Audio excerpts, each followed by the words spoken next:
मित्रांनो पाहू शकता ही ऑल्टो K10 आहे 2017चा मॉडेल. ही ऑटोमॅटिक गाडी आहे. या ऑटोमॅटिक गाडीला होल्ड असिस्ट हा फीचर नाहीये. म्हणजे जेव्हा तुम्ही चढावर थांबलात तर ही गाडी नेहमी पाठीमागे येते. पाहू शकता आता न्यूट्रल पोझिशनला आहे. ओके, मी ड्राईव्ह मोडला टाकतो. ड्राईव्ह मोडला टाकलं की बघा ब्रेक सोडला की गाडी बघा मागे जायला लागली. दिसतंय तुम्हाला समोर? ही गाडी थांबत नाहीये. आताच्या काही गाड्यांना ज्या गाड्यांना हिल असिस्ट पॉइंट फीचर आहे त्या गाड्या काही सेकंदासाठी होल्ड होतात आणि लगेच आपल्याला रेस द्यावा लागतो. मग आता अशी गाडी कशी उचलायची याविषयी मी तुम्हाला सांगतोय. हा माझा पाय ब्रेकवर आहे मित्रांनो. ओके, मी ब्रेक सोडला तर गाडी मागे जाईन.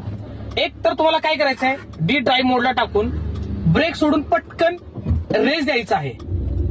हे पाहू शकता, हा ब्रेक दाबला, पटकन एका सेकंदात तुम्हाला रेसवर पाय ठेवायचे. पण आवड हवेत चढ असेल तर थोडीशी मागे जाईल. त्यावेळेस तुम्ही दुसरी मेथड यूज करू शकता, हँडब्रेक वाली. हा मी हँडब्रेक ओढला, हँडब्रेक हे बघा. त्याच्यानंतर मी ब्रेकचा पाय जो आहे तो हे बघा काढून ठेवतोय बिंदास्त. ओके, त्याच्यानंतर मी थोडा रेस दाबून धरणार. आवाज येतोय रेसचा, 10-20% फील होतोय.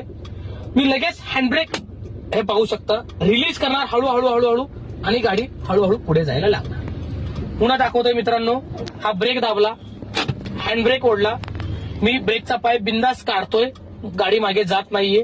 मी रेस चालू केला.